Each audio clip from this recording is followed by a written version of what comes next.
pour aider cette chaîne, partagez, likez, commentez, et puis peut-être, aidez-nous sur Tipeee. Oui, bonjour à tous. Alors, nous sommes le 6 décembre 2024. Que se passe-t-il aujourd'hui dans le monde? Alors, il y a énormément de frappes sur la Crimée en ce moment. Il est 15h30. Environ 150 drones navals ont essayé de frapper la Crimée. Et puis en Syrie, les choses s'aggravent de plus en plus. Omsk, la grande ville d'Omsk, va peut-être tomber. Les rebelles sont aux portes de cette ville. Bon. Et puis, bon, vous l'avez tous entendu. Notre Macron, oui. Bon, évidemment, cette dissolution, c'était pas de sa faute, non. L'état de la France, c'est pas de sa faute. Non, pas du tout. Il n'a pas fait de faute, monsieur Macron. Non, pas du tout. Et d'après ce qu'il nous dit, il va encore rester 30 mois. Espérons que nous n'aurons pas à attendre 30 mois pour qu'il dégage. Bien, la revue de presse. Au revoir. Donc en résumé, les Russes ont repris un petit peu de terrain sur l'oblast de Koursk et plus précisément dans la direction de Soudja depuis le sud-est. Les 3 derniers jours, on note des avancées russes sur le front de Donetsk, mais plus particulièrement sur le front de Donetsk Sud, où les Russes ont concentré leur attaque sur le village de Ouspenivka, tout en menaçant l'axe qui mène à ce village et qui sert autant d'approvisionnement à l'armée ukrainienne que de route de repli, qui est maintenant sous la menace également des Russes, un petit peu plus au nord-ouest du village de Ouspenivka. Et enfin, pour terminer, un secteur particulièrement dynamique sur la ville de Velika Novosilka, où il y a eu un avantage aux Ukrainiens sur la partie nord et un avantage aux Russes sur la partie sud. L'Ukraine devrait devenir membre de l'OTAN après la fin de la guerre. C'est ce qu'estime l'ancien secrétaire général de l'Alliance Atlantique, Anders Fogh Rasmussen. Et pour cela, il compte sur le prochain président américain, Donald Trump. Lors d'une interview exclusive avec Euronews, l'homme politique danois a fait le parallèle entre l'invasion russe de l'Ukraine et la guerre américaine en Afghanistan. I have a very clear message to the new president in the US, Trump. I would say to him, don't let Ukraine become your Afghanistan. Don't let Putin defeat you. Be a strong leader, seek peace in Ukraine, but a fair, a just and lasting peace that will guarantee security of Ukraine in the future. Anders Fogh Rasmussen considère qu'une aide américaine accrue permettrait de mettre fin à la guerre en Ukraine. Say that we got to get this thing finished. President Trump does not like to be a loser. He wants to be the winner. And to be a winner, you need a good deal. And a good deal in Ukraine would require some leverage. You can do that by providing more weapons for Ukraine. You can do it by lifting all restrictions on the use of those weapons. So it might well be that Putin would be negatively surprised by President Trump. Pour l'ancien secrétaire général de l'OTAN, il est indispensable d'envisager l'adhésion de l'Ukraine à l'Alliance Atlantique, afin de garantir la sécurité du peuple ukrainien sur le long terme face à la menace russe. A good peace would be a fair and just peace that will be accepted by the Ukrainian people. The Ukrainian people has suffered so much in blood and treasure that a settlement that will guarantee the security of Ukraine in the future. And in my opinion, the only ironclad security guarantee would be to allow Ukraine into NATO and be covered by NATO's Article 5. Pour assurer la sécurité de l'OTAN, Anders Fogh Rasmussen préconise d'augmenter de 2 à 3% du PIB l'investissement des États membres dans la défense. Et dans le conflit russo-ukrainien, le chef de la diplomatie russe a accusé ce jeudi les pays occidentaux de ne pas prêter attention aux mises en garde du président russe Vladimir Poutine, alors que les capitales occidentales réfléchiraient à l'envoi de forces de maintien de la paix en Ukraine en cas de cessez-le-feu. Votre question contient toutes ces fantaisies qui ne font qu'aggraver la situation et montrent que les personnes qui véhiculent de telles idées préfèrent ne pas entendre les mises en garde très claires que le président Poutine a exprimées à plusieurs reprises. The coup in February 2014, had it not happened, and had the deal which was reached the day before between the then president and the opposition implemented, Ukraine would have stayed one piece by now with Crimea in it. It's absolutely clear. They did not deliver on the deal, instead they staged the coup. The deal, by the way, provided for creation of a government of national unity in February 2014, and holding early elections, which the then president would have lost. Everybody knew that. But they were impatient, and they took the government buildings next morning. They went to this Maidan Square and announced that they created the government of the winners. Compare the government of national unity to prepare for elections and the government of the winners. How can the people whom they, in their view, defeated, how can they pretend that they respect the authorities in Kiev? You know, the right for self-determination is the international legal basis for decolonization process, which took place in Africa, on the basis of this charter principle, right for self-determination. The people in the colonies, they never treated the colonial powers, colonial masters, as somebody who represent them, as somebody whom they want to see in the structures which govern those lands. By the same token, the people in east and south of Ukraine, people in Donbass and Novorossiya, they don't consider the Zelensky regime as something which represents their interests. Bon, alors donc, tu dis effectivement, il y a une instabilité politique aussi dans le monde germanique, mais en Allemagne, on constate quand même que Olaf Scholz est allé voir Zelensky en Ukraine et lui dire l'Allemagne restera, quoi qu'il arrive, le premier soutien de l'Ukraine et notamment le premier soutien financier. Qu'est-ce que tu peux nous dire ce que tu as retenu de ce voyage et comment tu perçois cette position de Olaf Scholz? D'accord. Alors, si tu permets, je vais bien distinguer entre le niveau fédéral et le niveau européen, parce que ça, c'est bien important de distinguer. Commençons, parce que c'est plus facile, commençons par le niveau fédéral.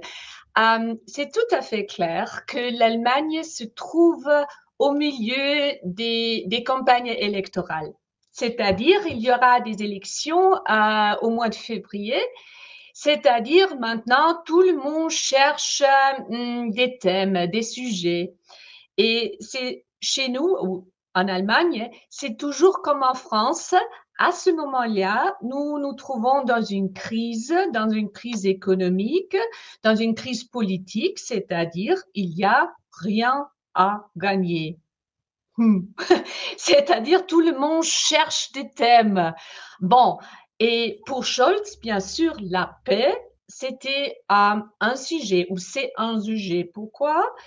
Parce que il faut toujours penser à ce fait que tant à l'ouest qu'à l'est de l'Allemagne, une majorité de la population s'oppose à la livraison des missiles de Taurus à l'Ukraine. C'est un fait.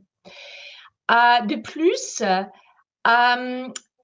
la plupart de la population soutient la ligne d'Olaf Scholz, qui s'est révélé être un grand opposant à l'envoi des troupes au sol. C'est aussi bien important de comprendre.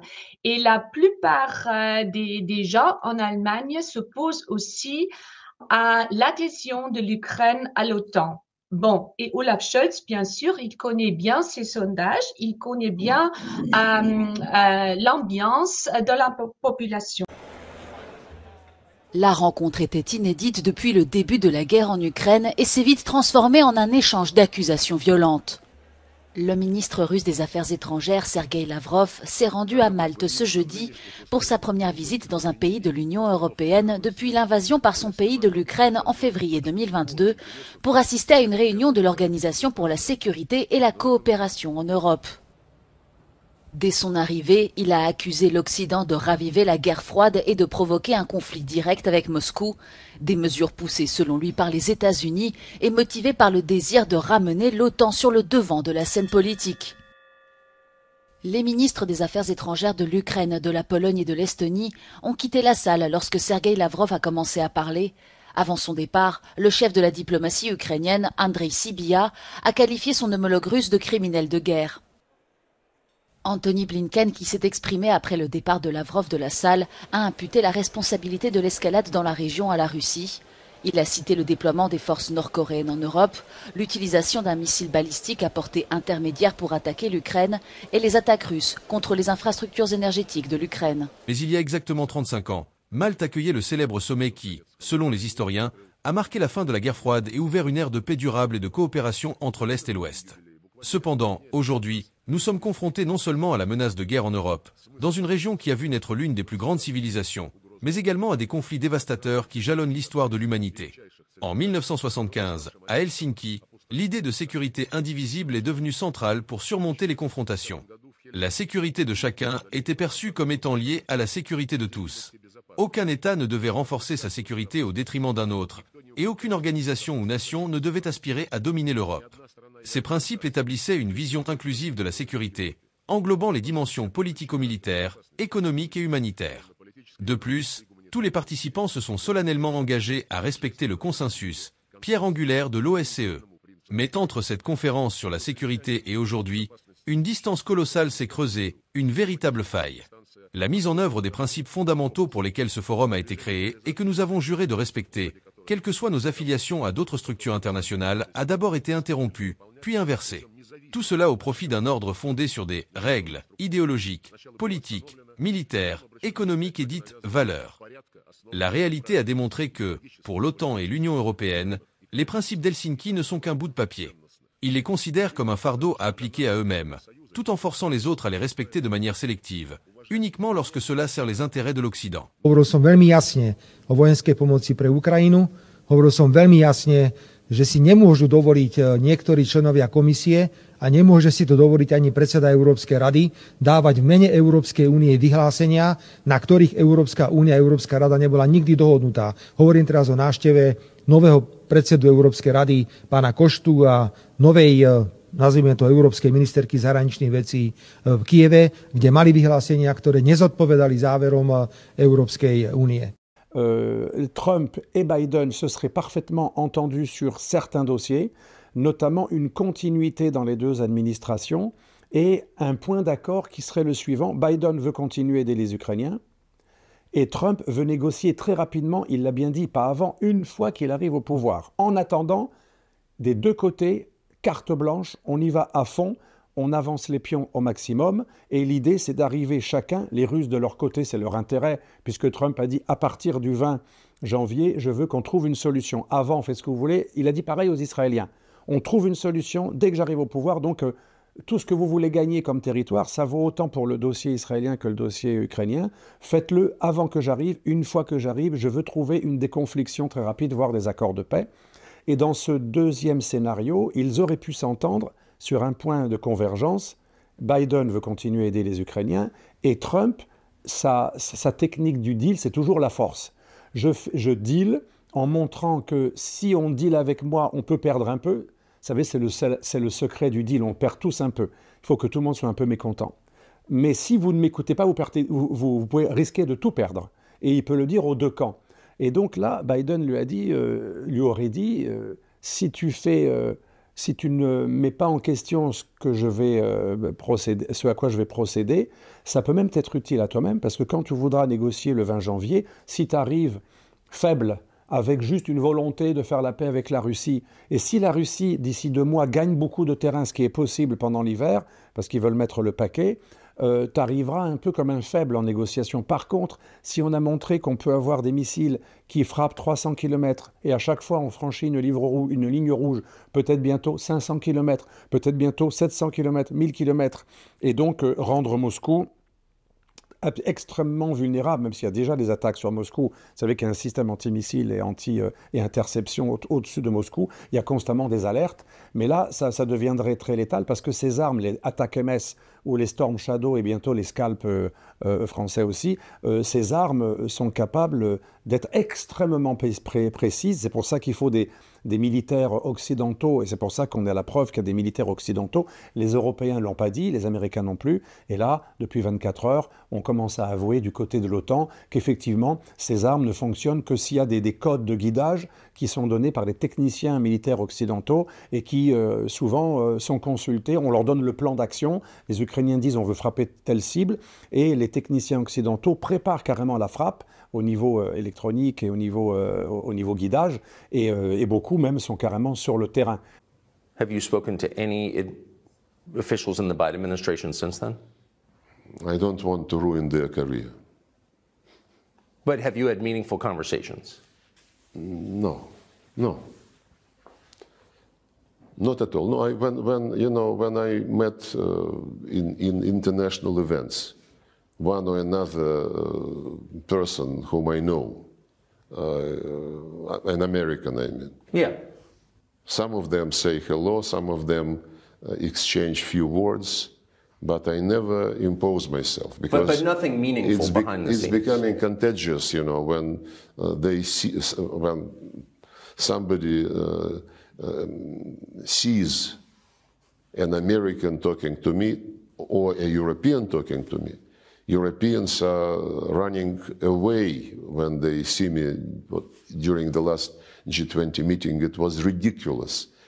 Grown-up people, mature people, they behave like kids, so childish, unbelievable. Bon, déjà, on a le Trump dans l'opposition à l'administration Biden, et puis on va avoir le Trump président. Et dans les grandes démocraties, on sait bien qu'un candidat a un certain nombre de propositions alternatives, puisqu'il faut bien qu'il se démarque du pouvoir en place, qui sont souvent peut-être un peu plus radicales ou plus originales que ce que fait le pouvoir en place. Et puis, quand il arrive au pouvoir, il arrive assez souvent que finalement on constate une continuité beaucoup plus grande qu'attendue. Souvent, on affirme que la montée des populismes est liée justement à cette impression pour les électeurs qu'on passe de la gauche à la droite et on ne voit pas les différences. Donc, du coup, on va se porter sur ce qu'on appelle les extrêmes. Donc, je pense que ce n'est pas particulièrement spécifique aux États-Unis, mais pour la politique extérieure des États-Unis, ça a souvent été souligné que au-delà de la forme, il y a les démocrates qui mettent un peu plus de rondeur, en tout cas en termes de discours, parce que dans les actes c'est parfois très très violent, et les républicains qui sont un peu plus cash, on va dire, et qui peuvent être considérés comme des faucons, même si les néoconservateurs en réalité sont au moins aussi démocrates républicain. Et donc, il y a Donald Trump qui, en étant le candidat Donald Trump, a multiplié les déclarations, et puis son entourage aussi. Et ça, c'est important parce que il n'est pas isolé dans une approche qui a, pour certains, paru comme pro-russe. Surtout au vu de la ligne de Biden-Blinken, le secrétaire d'État américain. Ce qui est important aussi de dire, et je pense que là, il faudrait que les élites européennes, je ne sais pas si elles s'en rendent compte suffisamment, c'est que le Trump actuel n'est pas le Trump de son premier mandat, au sens où, au cours de son premier mandat, il était très isolé. Parce qu'il avait une opposition démocrate beaucoup plus forte, mais il avait une opposition au sein du Parti républicain beaucoup plus forte. Alors ça, je pense qu'on nous prépare avec le terme Troisième Guerre mondiale, avec le terme guerre, notre chef d'état-major des armées et d'autres, et le chef des opérations militaires de l'OTAN, l'amiral qui s'est exprimé récemment, mais également aussi des ministres ou des premiers ministres en Pologne, en Europe du Nord. Ces jours-ci, de nombreuses voix, en France, comme en Europe du Nord, comme en Allemagne, comme au niveau de l'OTAN, ont parlé d'une guerre, d'une possible entrée en guerre, d'une mondialisation de la guerre. Et en fait, je pense plutôt qu'on nous prépare à des sacrifices pour augmenter les budgets. Pour augmenter les budgets militaires, qui n'étaient même pas à 1%, vers 2%, là sur le papier, mais ce n'est pas encore acté, mais pour augmenter de 1 à 2 et de 2 à 3%, ce qui était énorme pour les Européens, qui n'étaient même pas, pour certains, même pas à 1%, il va falloir consentir à des sacrifices. Ce sera de l'argent en moins pour des médicaments, pour les hôpitaux, pour des prisons, ce sera de l'argent en moins pour le welfare state, et ça veut dire aussi un peu plus, enfin ça va être des vaches maigres, ça va être aussi, si on veut prendre le relais des Américains qui risquent de lâcher l'aide massive à l'Ukraine, c'est l'Europe qui va être chargée de reconstruire l'Ukraine et de payer les troupes qui seront sur la zone de démilitarisation qu'a prévu M. Trump. Tout ça, ça va demander des sacrifices énormes. Ça va être peut-être 10 fois plus cher, enfin peut-être 5 à 10 fois plus cher que la reconstruction de l'Allemagne, qui avait coûté extrêmement cher dans le cadre de la réunification à l'Allemagne de l'Ouest. En tout cas, il a pris le contrôle en bonne partie du Parti républicain. Sa victoire est totale sur l'ensemble des institutions. Et donc, il peut potentiellement beaucoup plus mener sa politique. Et de ce point de vue, peut potentiellement trouver un compromis plus facilement avec la Russie, parce qu'il devrait moins faire face à une guérilla interne sur cette question russe qui reste très très sensible aux États-Unis. Alors est-ce qu'il va trouver un accord en fait, ce qui est difficile, à mon avis, c'est que essentiellement sur les deux grands points qu'on a évoqués, les territoires et la neutralité de l'Ukraine. Potentiellement, on a l'impression que l'entourage de Trump est prêt à trouver des formules qui correspondent à peu près à ces deux points qui sont d'un côté des territoires qui de toute façon sont tenus par les Russes, et même dans les milieux de l'expertise autour du Parti démocrate ou des élites occidentales, même avant Trump, là ces derniers mois, il n'y avait plus trop d'illusions. Ouais. Il s'était évoqué sur l'idée que de toute façon, ces territoires, ils ne seront pas repris.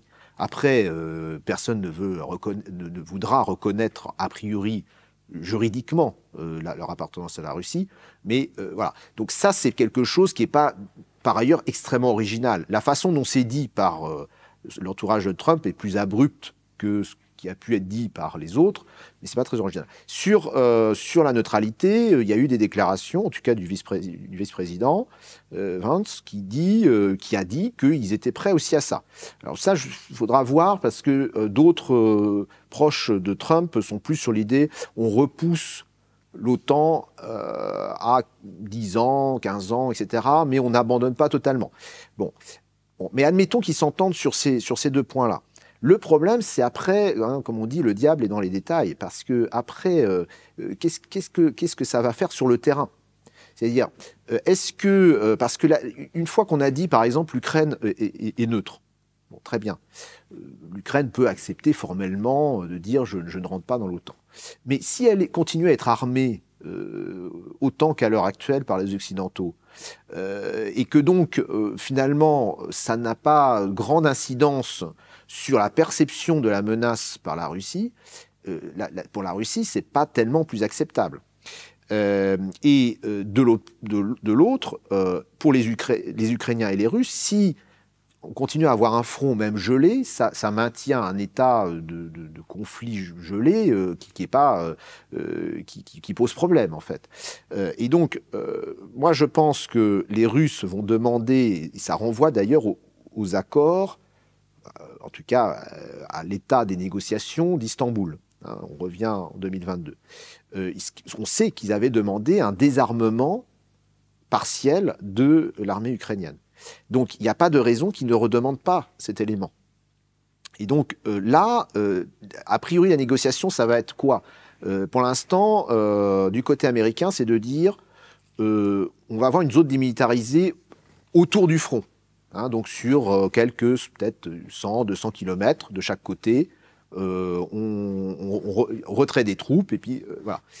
Mais ça, a priori, je ne crois pas que le Kremlin accepte ça, parce que, y compris parce qu'il y a des déclarations récentes de Sergueï Lavrov, hein, le ministre des Affaires étrangères, qui a dit ça, c'est une sorte de Minsk 3. Hein, en Russie, on appelle ça Minsk 3. Donc, en gros, ça va être à nouveau, on gèle un peu plus loin le front, mais on revient à une situation comme ça. Et puis, du point de vue russe, ça va être les Occidentaux vont réarmer l'Ukraine, et puis dans 10 ans, eh bien, on va avoir un nouveau conflit. Et les Ukrainiens, paradoxalement, sont à peu près sur la même position que les Russes là-dessus. C'est-à-dire que là-dessus, ils sont à peu près d'accord. Évidemment, pas du tout sur les mêmes positions, mais de dire, en fait, nous, on ne veut pas non plus d'un Minsk 3, parce que ça veut dire qu'on va avoir l'armée russe à nos portes et qu'ils vont s'armer jusqu'aux dents, et puis ils vont relancer peut-être dans 10 ans une offensive. Un président qui perd les élections législatives, un président qui se vexe, un budget qui ne se fait pas, l'intervention de l'armée et des forces de l'ordre, une exigence populaire de démission d'un président devenu illégitime. On pourrait croire qu'il s'agit de la France, mais non, enfin, pas encore. On parle de la Corée, qui est secoué politiquement et socialement par les conséquences d'un quasi-coup d'État initié par le président Yoon en début de semaine. Ainsi, le président Yoon a proclamé la loi martiale dans la nuit du mardi 3 décembre. Les termes sont les suivants. Pour protéger une Corée du Sud libérale des menaces posées par la Corée du Nord et pour éliminer les éléments anti-État, je déclare par la présente la loi martiale d'urgence. C'est le général de l'armée sud-coréenne, Park Han-so, qui a été nommé commandant de la loi martiale, juste à la suite de cette déclaration. C'est celui qui a décidé que les médias et publications seraient désormais sous le contrôle de la loi martiale et qu'aucun rassemblement public ne serait autorisé. Pour une démocratie, c'est assez terrifiant. En fait, il s'agit là des vieux démons de la politique coréenne, des séquelles de la guerre de Corée de 1950-1953 qui a conduit à la division du pays et de la période de la dictature qu'a connue la Corée du Sud, de 1961 à 1979. La Corée du Sud, il faut le rappeler, contrairement à la France, est toujours sous la menace d'un frère ennemi, la Corée du Nord, qui n'est lié par aucun armistice. Il n'y a pas de traité de paix, il y a juste une cessation des combats. Mais voilà, vous le savez, le président Yoon n'a pas réussi son pari, et cela montre quelque part la force de la démocratie coréenne. C'est le peuple sud-coréen, en tout cas le peuple de Séoul, qui avait déjà su pacifiquement mettre fin au pouvoir d'une présidente incapable, inhumaine et irresponsable, la vieille Park, qui avait été présidente de la Corée de 2013 à 2017. Elle était la fille justement du dictateur Park, celui qui avait sévi de 1961 à 1979. Eh bien, là également, devant ce qui était objectivement un coup d'État militaire, des civils ont afflué en masse au Parlement pour défendre son institution, et il y a eu des altercations avec les forces spéciales. Alors certes, à l'intérieur du Parlement, il y a eu des heurts, apparemment il y a eu des affrontements avec des employés du Parlement, mais les députés ont pu tenir séance, ce que le président Yoon ne voulait pas. Alors, bien sûr, nous critiquons évidemment ce coup d'État, mais il faut quand même saluer le sang-froid des soldats sud-coréens qui ont obéi aux ordres, certes, mais n'ont pas osé faire couler le sang, n'ont pas osé user de violence face aux manifestants, face aux manifestations populaires. Donc, on n'a pas eu à Séoul, dans la nuit de mardi à mercredi, personne n'a été éborgné, aucune main n'a été arrachée, et il n'y a pas eu de blessés graves à la tête. Certains en France pourraient en prendre une bonne leçon. Je voudrais dire quelques mots sur les événements graves et dramatiques qui se déroulent sous nos yeux en Syrie. J'ai souligné la nécessité urgente d'un accès humanitaire immédiat à tous les civils dans le besoin et d'un retour au processus politique facilité par les Nations Unies pour mettre fin à l'effusion de sang. Il faut que cela change. Après 14 ans de conflit, il est grand temps que toutes les parties s'engagent sérieusement avec Geir Pedersen, mon envoyé spécial pour la Syrie, afin de définir enfin une nouvelle approche inclusive et globale pour résoudre cette crise, conformément à la résolution 2254 du Conseil de sécurité. Il est temps d'engager un dialogue sérieux.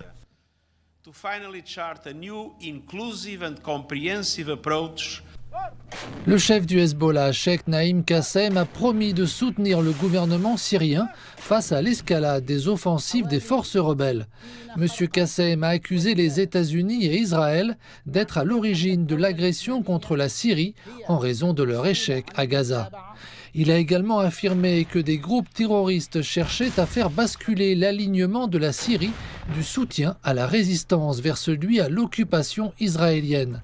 L'agence de presse d'État irakienne a déclaré que le ministre irakien des Affaires étrangères, Fouad Hussein, rencontrerait ses homologues syriens et iraniens vendredi. Certains combattants irakiens seraient entrés en Syrie en début de semaine pour soutenir les forces gouvernementales.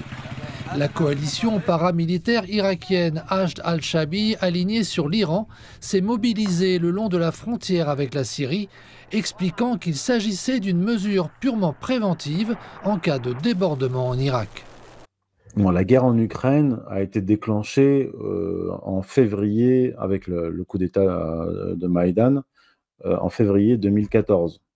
Ouais. En 2013, l'année précédente, qu'est-ce qui s'était passé ? Il y a eu une tentative de négociation avec Erdogan, non, avec Vladimir Poutine. À l'époque, le prince Bandar, qui était le ministre de la Défense saoudien, s'était rendu à Moscou et un deal aurait été proposé à Poutine, c'est-à-dire lâcher Assad, le laisser tomber, ce qu'avait demandé d'ailleurs Kissinger aux Russes, parce qu'il avait rencontré Poutine en 2012 d'ailleurs, et il avait, dans une interview accordée à CNN, Kissinger avait dit qu'il fallait réintégrer la Russie dans le système mondial, le système international, mais qu'il fallait demander à la Russie qu'elle abandonne, qu'elle lâche, qu'elle rompt ses liens avec les ennemis d'Israël, qui menacent Israël, donc en fait la Syrie et l'Iran. Et Poutine a refusé. Et fin août 2013, les Américains, les Britanniques et les Français ont envoyé des navires de guerre s'apprêtant à frapper le territoire syrien, donc attaquer la Syrie. Des navires de guerre russes se sont interposés. Ça, c'est fin août 2013. Février 2014, coup d'État à Maïdan.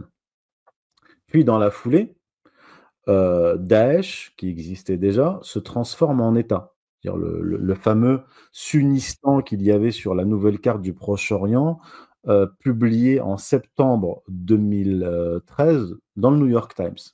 Et le titre, c'était « Comment faire de 5 États 14 pays ». En gros, c'était ça. Comment transformer 5 pays en 14. Et donc, on voyait sur cette nouvelle carte... La multiplication des États, pas des pays. On voyait sur cette carte du New York Times un État qui s'appelait le Sunnistan, à cheval sur l'Irak et la Syrie. Tiens donc. Et ensuite, on a eu la création de Daesh en tant qu'État. Je dis, Daesh existait déjà. Donc, Daesh, en arabe, c'est Dawlat al-Islamiyya fil Iraq wa Sham. Donc, l'État islamique en Irak et dans le Cham. Le Cham, c'est le nom qu'on donne à la Syrie. Donc, en fait, ce qui correspond à la dénomination et à la carte du New York Times. Donc, on a eu en fait la tentative de négociation avec Poutine, le refus de Poutine, la tentative on a voulu frapper la Syrie. Poutine s'est interposé. Coup d'État à Maïdan dans la foulée, création de Daesh dans la foulée. Et on a voulu donc focaliser l'attention et les forces russes sur la Turquie pendant qu'on essayait de faire tomber l'État syrien. Et en novembre 2015, la Russie est finalement intervenue en Syrie. Et je me souviens, j'avais été sur place en novembre 2015. Je peux vous dire que les terroristes étaient aux portes de Damas. Ils étaient aux portes. Quand vous étiez à Damas, au cœur de Damas, vous entendiez les tirs de Kalachnikov, les balles de Kalachnikov qui sifflaient au-dessus de vos têtes, et les tirs d'obus. Ils se battaient avec l'armée syrienne dans ce qu'on appelle le quartier de Jobar, qui était derrière le Bab Thomas. Bab Thomas, c'est la porte de Thomas, de Saint Thomas, du quartier chrétien de Damas. Et d'ailleurs, l'armée syrienne avait beaucoup de difficultés à les combattre, puisque l'entreprise française Lafarge avait mis à la disposition de Daesh ces machines, vous savez, les machines qu'on utilise pour creuser les tunnels du métro souterrain. C'est ça qu'utilisait Daesh en Syrie. On sait, puisque le scandale a éclaté, hein, Lafarge qui a travaillé. Oui, mais bien sûr, oui, tout à Daesh. fait. Donc à ce moment-là, Damas allait tomber. Et c'est à ce moment-là donc que l'armée russe est intervenue. Donc en fait, il faut reprendre cette chronologie-là pour comprendre ce qui s'est passé Et voir le lien entre la Syrie et l'Ukraine, entre la guerre en Ukraine et la guerre en Syrie. Il y a encore peu, Baalbek vivait au rythme des bombardements israéliens et avec elle, ces temples romains classés au patrimoine mondial de l'UNESCO. Début novembre, une frappe a visé le parking situé aux abords de la ville antique, soulevant de nombreuses questions, notamment celle de la protection des sites historiques en temps de guerre. Réponse avec le Mohafez de Baalbek, Hermel Bachir Khoder. Jamais le temple de Baalbek, même pendant la guerre civile au Liban, même pendant la guerre de 2006, c'était jamais en danger, c'était jamais endommagé. Et vraiment, pendant cette guerre, on avait beaucoup de stress pour le site. Mais pendant la guerre, il a eu une conférence à Paris, organisée par l'UNESCO, et qui a donné le titre pour 34 sites historiques au Liban, une protection renforcée. C'est quelque chose d'un code international sur ce niveau-là.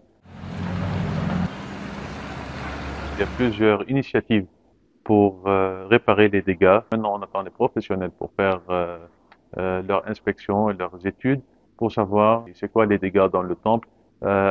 Une frappe pareille, ça cause des vibrations et ça cause aussi beaucoup de fumée pour un site historique. Et en plus, il y a l'UNESCO aussi qui ont l'intention de nous aider pour tous ces travaux. La séquence des beepers qui ont explosé au Liban, qui ont visé des membres du Hezbollah, puis l'assassinat de cadres du Hezbollah et l'assassinat de Hassan Nasrallah. Dans cette séquence-là, il y a eu le début de cette poussée des groupes rebelles, des groupes terroristes en Syrie. C'était concomitant, donc c'était coordonné. Alors, on rentrera peut-être dans le détail après. On peut. C'est important, c'est tellement important d'ailleurs. On va y venir. Mais on voit bien que c'est coordonné. En fait, c'est tout à fait lié. Et si on se focalise simplement sur Gaza, puis sur le Liban, puis ensuite sur la Syrie, etc., on ne peut pas comprendre ce qui se passe. Or, je veux dire, géographiquement, c'est lié, militairement, c'est tout à fait lié. Donc, il faut essayer de comprendre ce qui s'est passé.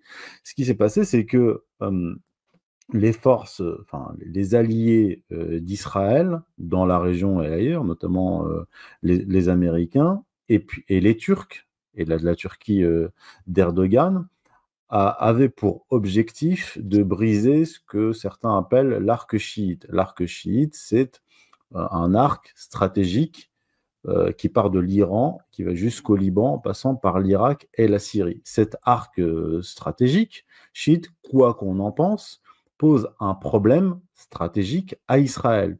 La Russie, de son côté, qui est intervenue en Syrie à partir de novembre de 2015, est occupée, c'est le moins qu'on puisse dire, par sa guerre contre l'OTAN sur le territoire ukrainien.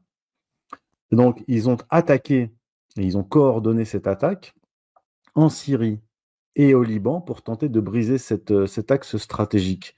Et j'ajoute que dans cette séquence, donc on est en septembre-octobre, et j'en avais parlé dans certains médias sur lesquels j'étais passé, quand on a évoqué la question des beepers et de l'assassinat de Hassan Nasrallah, j'avais indiqué, et j'ai des amis au Liban qui me l'ont confirmé, j'avais indiqué que des groupes terroristes armés s'étaient organisés et commençaient une poussée en Syrie. C'était en parallèle.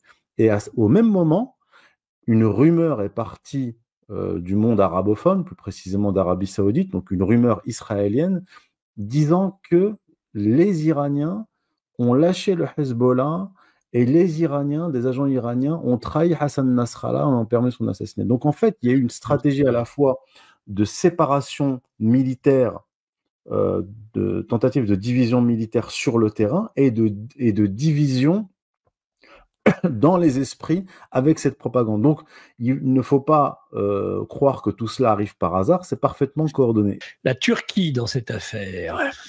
La Turquie est impliquée dans la guerre de Syrie depuis le début, depuis 2011. Ils sont impliqués, ils ont armé des soi-disant rebelles, en fait, des groupes terroristes. Ces combattants terroristes, quand ils se repliaient en Turquie. De toute façon, c'était quasiment officiel, puisque Erdogan a même tenté de déclarer une guerre à la Syrie d'Assad très tôt, dès 2012, en disant qu'il fallait faire tomber le tyran Bachar al-Assad. Il y a eu un missile qui était tombé du côté du territoire turc au début de la guerre de Syrie, et il a utilisé ça comme prétexte en disant que c'était une agression de l'armée syrienne et qu'il fallait attaquer donc la Syrie. Je me souviens qu'à l'époque, il y avait même eu des manifestations de Turcs, de population turque qui s'opposaient à une guerre entre la Turquie et la Syrie en disant que les Syriens étaient un peuple frère. Le Premier ministre du Kosovo, Albin Kurti, affirme que ses forces de sécurité prévoient de devenir une armée nationale d'ici à 2028. Le ministre de la Défense a en outre annoncé qu'il travaillait à l'ouverture d'une usine de munitions appartenant à l'État. Les tensions avec son voisin serbe ont augmenté à la suite d'explosions que le Kosovo attribue à Belgrade malgré l'absence de preuves. Le Kosovo, qui a déclaré son indépendance en 2008, n'est toujours pas reconnu par la Serbie. Në ushtrin tonë sot është I blerë prej vendeve që janë anëtare të NATO-s, e këtu duhet theksuar Shtetet e Bashkuara të Amerikës, Turqinë, Gjermaninë, Mbretërinë e Bashkuar dhe Kroacinë. Certains experts expriment déjà leur inquiétude quant à cette orientation, craignant qu'elle n'exacerbe les tensions dans la région. Kada dolazi do tako naglog naoružavanja I militarizacije celog jednog dela, to može voditi samo u jednom pravcu. Les forces de sécurité du Kosovo se sont renforcées en acquérant des véhicules blindés, des drones et des missiles anti-chars.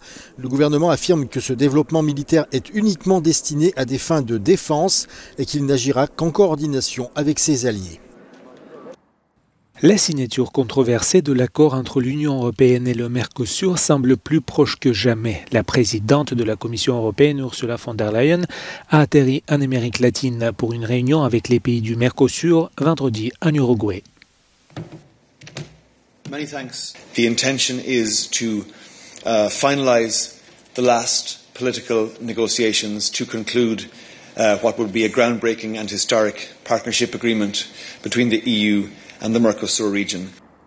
Le président français Emmanuel Macron a averti Ursula von der Leyen que l'accord est inacceptable en l'état pour la France. Mais le pays, principal opposant au pacte, est embourbé dans une profonde crise politique. Bruxelles ne précise pas si la signature finale, qui interviendrait après 25 ans de négociations, pourrait avoir lieu cette semaine. Ce ne serait pas la dernière étape pourtant, puisque le Parlement européen et les pays de l'Union européenne auraient également leur mot à dire. L'accord avec les pays du Mercosur, qui comprennent l'Argentine, le Brésil, l'Uruguay et le Paraguay, créerait la plus grande zone exempte de droits de douane au monde et permettrait d'accroître les exportations de produits manufacturés européens tels que les voitures. Mais il autoriserait également l'importation de viande et de produits agricoles latino-américains, ce à quoi le secteur agricole européen, en particulier français, s'est vigoureusement opposé.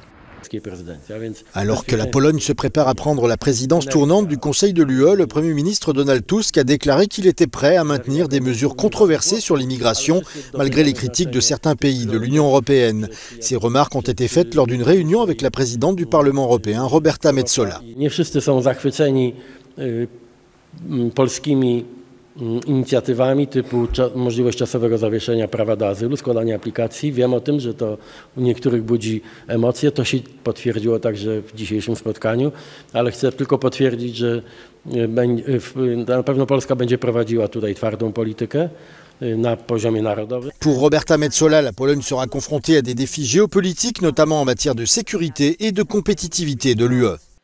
At this very critical moment, we are facing enormous challenges with Russia threatening our borders and trying to destabilize democracies with our companies that are trailing American and Chinese rivals.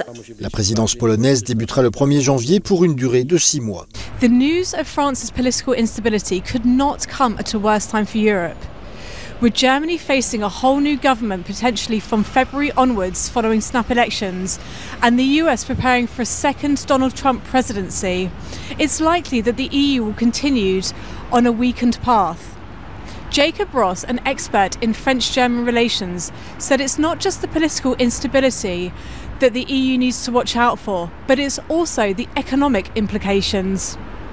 Well, I think this latest episode of political instability, both in France and Germany, is just another example for the lasting incapacity of France and Germany to lead within the European Union, to get to compromises in bilateral and multilateral contexts and negotiations. I think that this impression has been with us at least since Russia's invasion of Ukraine, that brought a lot of urgency in many of these questions, and so Barnier now losing his government and France plunging into a new phase of political instability is just another sign that something is profoundly not working, not in France, not in Germany, and as such not within the European Union. But the repercussions of the rise of populist governments that we're seeing across Europe at the moment could mean that Europe is left without any strong democratic governments that are able to hold on to power for full terms. Liv Stroud, in Berlin, for Euronews. C'était en juin dernier au Touquet. Le président de la République et son épouse votaient lors des élections européennes. Emmanuel Macron ne s'attendait pas à vivre l'une des pires crises politiques de son quinquennat. Le scrutin a été marqué par une large victoire du Rassemblement national. La liste menée par Jordan Bardella est arrivée en tête avec 31,37% des voix. Une claque pour la majorité présidentielle qui, avec 14,60% des suffrages, réalise un score très inférieur à celui du RN. Après ces résultats, Jordan Bardella demande au président de la République d'organiser des élections législatives. Quelques heures plus tard, à la surprise générale, Emmanuel Macron annonce la dissolution de l'Assemblée nationale. S'ensuit une campagne électorale tendue. De nombreux ministres ou anciens ministres du camp Macron sont candidats, mais face à la percée du RN et l'Alliance de la gauche, la situation s'annonce difficile. Malheureusement pour Emmanuel Macron, ces législatives anticipées confirment la percée de l'extrême droite. Le Rassemblement national obtient 125 sièges. Le Nouveau Front populaire, avec 182 députés, arrive en tête de ce scrutin en nombre de sièges. Entre ces deux forces, la coalition présidentielle recule fortement et perd sa majorité relative. Cette nouvelle répartition dans l'hémicycle complique la nomination d'un Premier ministre. Le 5 septembre, Emmanuel Macron nomme Michel Barnier à ce poste, un mandat qui n'aura pas duré longtemps. Après son utilisation du 49.3 pour faire passer le projet de budget 2025, une motion de censure a été votée mercredi, entraînant la chute du gouvernement. 3 mois après sa nomination, Michel Barnier a remis sa démission ce jeudi, devenant ainsi le Premier ministre le plus éphémère de la Ve République. Une situation qui plonge un peu plus le pays dans un brouillard politique. Emmanuel Macron, sa pratique politique et sa personnalité, que le président, c'est un peu comme dans la chanson, hein. C'est rien de rien, je ne regrette rien. Il explique que ce sont d'autres, je cite, qui n'ont pas été à la hauteur. Il revient sur sa décision de dissoudre. Il dit cette décision n'a pas été comprise. En gros, il a bien fait les choses, mais vous ne m'avez pas compris. C'est pas un véritable mea culpa. Et surtout, non mais pas du tout. Et surtout, il pointe les électeurs en disant vous avez pris vous-même vos responsabilités en envoyant une assemblée ingouvernable. Ensuite, il explique, je cite encore, je n'assumerai jamais l'irresponsabilité des autres en parlant d'un front anti-républicain associant extrême droite et extrême gauche, avec la complicité, dit-il, on le comprend, il ne le cite pas, mais il s'agit des socialistes. Il dit bien sûr qu'il ne démissionnera pas. Et enfin, il finit en beauté avec ce qu'il considère être comme 2 récentes réussites, en l'occurrence les Jeux Olympiques de Paris et la reconstruction de Notre-Dame.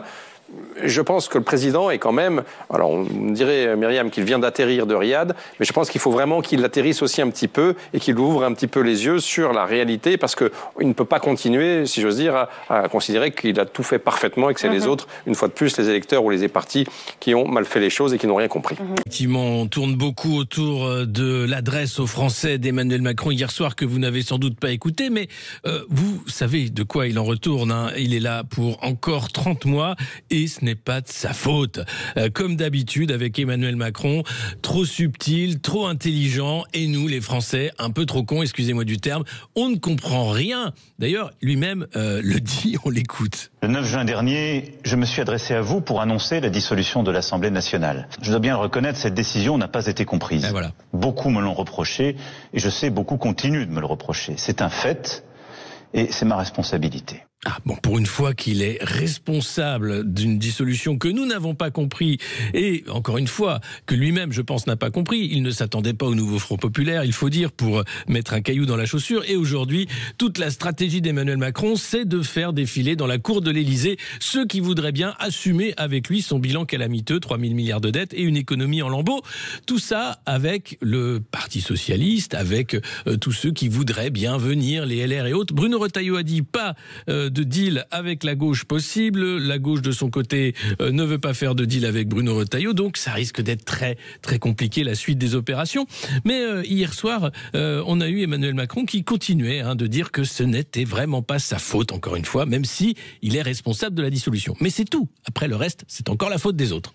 Je sais bien que certains sont tentés de me rendre responsable de cette situation. Ah oui. C'est beaucoup plus confortable. Non. Mais si j'ai toujours assumé toutes mes responsabilités...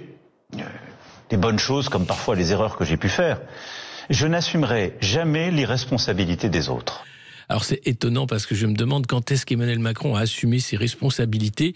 Je me rappelle de ce discours lorsqu'on cherchait le coffre de Benalla, vous savez, ce coffre qui a disparu et on ne sait pas ce qu'il y avait dedans, où il disait il n'y a qu'un responsable, il est devant vous, qu'il vienne me chercher.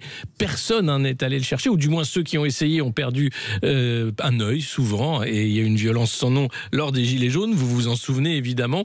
Voilà la part de responsabilité d'Emmanuel Macron. Mais si on l'écoute, ce président si subtil et si intelligent, voilà ce qu'il disait justement lors du grand débat après les Gilets jaunes, quand il parlait pendant des heures, et là il parlait avec des intellectuels à l'Élysée qui s'endormaient les uns après les autres, mais il a dit une chose extrêmement intéressante, et là on ne peut pas remettre en question la parole d'Emmanuel Macron qui a tout le temps raison. On l'écoute. Le quinquennat phasé ne permet plus une forme de respiration démocratique de mi-terme à la française, en tout cas de césure, de respiration, où le peuple français peut dire j'ai confiance dans votre projet, donc je vous redonne une majorité pour le faire.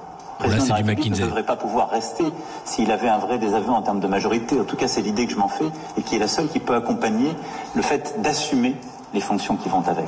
Voilà, alors il est question d'assumer les fonctions qui vont avec le rôle de président de la République, qui ne peut pas rester s'il n'a pas de majorité. C'est ce qu'il disait en 2019. Voilà à qui nous avons affaire. Quelqu'un qui joue au bonneteau finalement avec le pays et qui se joue des appareils politiques pour rester au pouvoir dans le mépris le plus total en réalité de la lettre des institutions et de la Constitution. On n'est pas sorti des ronces. Vous vous rendez compte de la responsabilité que vous avez vue dans toutes les difficultés de la France aujourd'hui ? l'arrêt du nucléaire, ça nous a coûté des dizaines de milliards d'euros. Les taxes punitives sur le carburant, sur le fioul, sur le gaz, qui ont mis dans la pauvreté toutes les classes populaires dans la ruralité. Le logement que vous avez mis à terre avec vos lois dont plus personne ne sait comment sortir. Et donc là, vous voulez nous proposer une solution à tous les problèmes que vous avez posés. Quand vous étiez allé avec M. Macron, avec M. Hollande, ça vous a pas posé problème jusqu'au jour où vous avez démissionné. Mais avant de démissionner, vous avez pris un poste avec M. Hollande.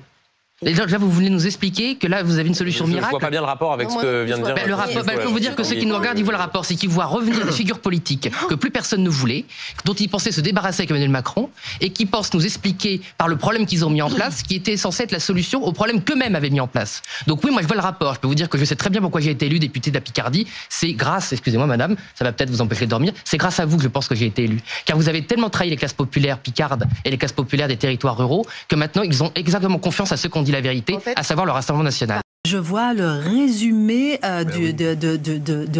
des 2 mandats d'Emmanuel Macron, parce que tout le monde a voté pour lui, sur le côté économiste. Vous croyez vraiment que c'est ce que disent les économistes? Non, je me pose sincèrement la question. Je peux donner juste mon avis, si oui, vous je vous en prie. D'accord. Alors, vous allez donner votre avis, je donne le mien. Donc, pour moi, c'est le résumé, comme voit The Economist et merde, et la France, le métro, pour moi, c'est le résumé de tout le parcours d'Emmanuel Macron, parce que les gens ont voté pour lui, pour l'homme qui est capable de gérer, de maîtriser les dépenses publiques, pour le Mozart de la finance, pour celui qui aurait pu, justement, gérer financièrement la France. Et aujourd'hui, merde, c'est le bilan. Le bilan d'Emmanuel Macron, le bilan de la France, le bilan de la gauche, le bilan de 40 ans de dérapage. Et ce que je trouve hypocrite aujourd'hui, peut-être derrière le petit merde aussi aujourd'hui de The Economist, c'est qu'on veut peut-être faire aujourd'hui porter la responsabilité à ce qui s'est passé hier soir à l'Assemblée nationale. Bien sûr, il y a une part de responsabilité, mais il y a la dissolution. Il y a aussi ce qui s'est passé avant. Il y a la non prise en compte du vote des Français. Donc c'est un ensemble de choses qui fait qu'aujourd'hui, on veut trouver forcément un coupable. Ah oui, qui est le coupable aujourd'hui? Qui est le coupable du jour? S'il vous plaît, sortons de cette petite lorgnette de qui est le coupable aujourd'hui et rebattons toutes les cartes pour voir est-ce que pour une fois, un jour, on va écouter les Français? Est-ce que pour une fois, un jour, on va se dire qu'on veut sauver la France? Est-ce que pour une fois, un jour, on va se dire l'intérêt du pays, l'intérêt des Français avant l'intérêt des partis? Là, quand je vois qu'aujourd'hui, on n'a même pas encore de nom de Premier ministre, comme la dernière fois, on est déjà en train de dire qu'on va censurer? Où est la responsabilité? Où est la responsabilité? Donc un grand appel à la responsabilité. Oui, The Economist a raison, nous sommes dans la merde. Alors, je prolonge un peu la question, donc avec ce que vous avez dit, on est dans la merde, ok, mais est-ce que c'est parce que les politiques sont nuls? Oui, c'est parce que les politiques sont nuls. Je veux dire, bien sûr que les politiques sont nuls, c'est-à-dire que les Français le pensent, que les politiques sont nuls, les politiques sont aveugles par rapport à ce qui se passe dans le pays. Moi, je ne peux pas comprendre que vous le savez, je le dis tout le temps, ça fait 15 ans que je suis à la tête d'une association, je ne peux pas comprendre que les Français sont en train de souffrir, que des gens sont en train d'être virés dans leur appartement, qui n'arrivent pas à payer leur loyer, qui n'arrivent pas à manger, qui n'arrivent pas à remplir leur réfrigérateur. Alors qu'ils travaillent. Ouais. Je n'arrive pas à comprendre que ça soit, par exemple, Marine Le Pen seule qui parle de la vie chère en Outre-mer, pardon. Moi, ça me pose un problème. Ça me pose un problème. Tous les politiques hier soir, tous les chefs de parti hier soir auraient dû parler de cette paupérisation du petit peuple de France qui sont également les agriculteurs, mais aussi l'outre-mer, qui sont en train de crever la bouche ouverte parce qu'ils n'ont pas d'eau potable, qui sont en train de crever la bouche ouverte parce qu'ils n'arrivent pas à remplir leur caddie, ils n'arrivent pas à donner à manger à leurs enfants. Oui, les politiques sont responsables, mais là, on est en train de faire ah oui, on est hyper ému parce qu'il y a une motion de censure. Non, on n'est pas ému parce qu'il y a une motion de censure. Moi, je suis ému parce qu'il y a le petit peuple de France qui est en train de souffrir. Et ça, qui est-ce qui va l'écouter? Qui est-ce qui va les entendre? Qui est-ce qui va les sauver? Je trouve que cette hypocrisie, tous ceux qui n'ont pas parlé, par exemple, de l'outre-mer, et c'est pas parce que je suis de l'outre-mer, mais c'est parce qu'ils sont en train de mourir aujourd'hui, de crever au niveau de la santé, au niveau de l'eau potable, au niveau de la nourriture, au niveau des maladies, au niveau de tout. Et c'est juste le symbole de la France. Les agriculteurs et plein d'autres. Combien de chefs d'entreprise sont en train aujourd'hui de mettre la clé sous la porte? Ils sont en train ils ne peuvent pas rembourser leur PGE. Ils sont en train de se bagarrer. Ils sont en train de s'étrangler parce qu'ils n'arrivent pas. Ils sont en train de regarder l'émotion de censure, l'émotion des chefs de parti. Ah oui, on est ému. Non, moi je suis ému pour les Français. Ce sont eux qui souffrent. 55% des Français n'arrivent pas. Non sans jubilation, il a invoqué les 30 mois qui nous restaient à vivre sous sa botte. Et de fait, dans le cadre d'un régime hyper présidentiel tel que la Ve République, nous n'en sommes pas débarrassés. Néanmoins, c'est bien lui, c'est bien Macron qui est identifié par tous comme le nœud du problème. Une très large majorité des Français ce soir souhaitent son départ. C'est lui qu'il faut aller chercher, c'est lui qui concentre tous les pouvoirs depuis 2017 dans un pays extrêmement malmené où les foyers de crise ont été nombreux au fil des années. Gilets jaunes, réforme des retraites, émeute urbaine de 2023, révolte des paysans, pour ne parler que des années écoulées et pas de celles qui viennent. Hier, à l'Assemblée nationale, nous avons vécu un moment très politique. Les discours d'Éric Coquerel pour la France insoumise et de Marine Le Pen ont tous les deux enjambé le cas Barnier, bien sûr, pour enterrer vivant, littéralement parlant, le président Emmanuel Macron. Je vais citer les mots d'Éric Coquerel, qui était très fort hier soir, qui a fait une intervention solennelle lors de sa prise de parole pour déposer la motion de censure. Aujourd'hui, nous censurons un gouvernement, mais plus que tout, nous sonnons le glas d'un mandat, celui du président Macron. François Langlais, il est venu le temps de regarder fièrement Notre-Dame de Paris, miraculée, qui 5 ans après avoir failli disparaître, va donc briller de mille feux ce week-end. Et alors là, François, on peut être fier du travail accompli, fier du savoir-faire français. Oui, hier, il y avait de quoi être sombre, comme pour nous tous, au vu des événements politiques des derniers jours. Mais c'est vrai qu'au milieu de ce marasme, il y a non pas une lueur d'espoir, mais une éclaircie. Cette reconstruction qui s'achève, alors que la cathédrale s'apprête à rouvrir ses portes aux fidèles et aux visiteurs. Alors de quoi peut-on se réjouir en particulier?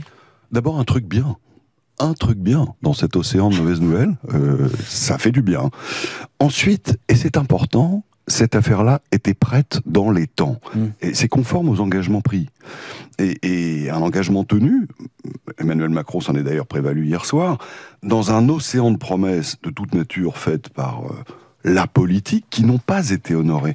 Ça donne le sentiment trop rare que quand on veut, on peut. Est-ce qu'il n'y a pas aussi, François, une image d'unité de la nation autour de son trésor, une unité dont on a grand besoin aussi? Oui, bien sûr, c'est vrai. L'unité qui s'est d'ailleurs manifestée dès le lendemain de l'incendie, avec ce déluge de dons venant de France et d'ailleurs, avec les grandes fortunes, les grandes entreprises, les innombrables particuliers, les croyants, les athées, les enfants, les retraités, 350 000 donateurs qui ont apporté 850 millions d'euros. C'est donc la collecte d'argent privé qui financera cette reconstruction, mais aussi d'ailleurs les prochaines tranches de travaux de rénovation en 2025. Je dis argent privé, faut pas oublier que c'est toutefois soutenu en partie par la puissante réduction fiscale, c'est 66% dans certaines limites. C'est pas complètement désintéressé. Est-ce qu'on peut tirer les leçons de cette opération pour d'autres chantiers, quelle que soit leur nature d'ailleurs? Écoutez, je crois oui, Thomas. Il y a une leçon essentielle. Pour réussir un tel projet dans la France d'aujourd'hui, il faut des procédures d'exception qui permettent d'échapper à l'absurdistan réglementaire sur la protection du patrimoine, les marchés publics, les délais, pour aller vite. C'est ce qu'on a fait pour Notre-Dame, c'est ce qu'on a fait aussi pour les JO, l'autre réussite de 2024, qui a eu sa loi d'exception, sans laquelle, et ce sont les organisateurs qui le disent, on n'aurait jamais été prêt à temps. On échappe ainsi à l'invraisemblable calendrier administratif qui doit tout contrôler avant d'autoriser. C'est ce qu'on appelle le fast-track, la voie rapide, comme sur les autoroutes. Et ça veut dire, selon vous, qu'on devrait s'inspirer de cette méthode dans d'autres domaines? Oui, on l'a déjà fait d'ailleurs. Souvenez-vous, Nicolas Sarkozy, quand il a créé l'auto-entreprise, c'était une procédure rapide justement pour échapper aux méandres administratifs. Ça a été un grand succès 15 ans plus tard. C'est une leçon capitale pour réformer le pays, plutôt que de tenter de modifier l'amoncellement de règlements, d'obligations baroques qui pèsent sur le pays et ses citoyens. Il faut tout simplement le contourner pour ne pas souffrir de la paralysie réglementaire française. Notre drame, il faut suivre l'exemple de Notre-Dame. Merci François.